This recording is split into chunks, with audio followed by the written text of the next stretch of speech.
স্পষ্ট করে তারা বলেছেন যে 28 ধারায়, গুম অধ্যাদেশের 28 ধারায় এর পদ্ধতিগত বিচারের বিষয়টা বলা আছে। কিন্তু এখানে এসে তারা বলছেন যে কেন আমরা এটা বাদ করলাম, যে আন্তর্জাতিক অপরাধ ট্রাইব্যুনালের আইন আর গুম কমিশনের আইন দুইটার মধ্যে ম্যাচিং হয়ে যায়। তারা জবাব দিয়ে বলছেন no, it is not true, it is not correct.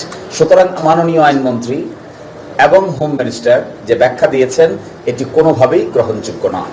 এবং সেকেন্ড কথাটা খুব ইম্পর্টেন্ট, এখানে ওনারা বলছেন যে মানবাধিকার কমিশনের তদন্তের ব্যাপারে প্রশ্ন তুলেছেন।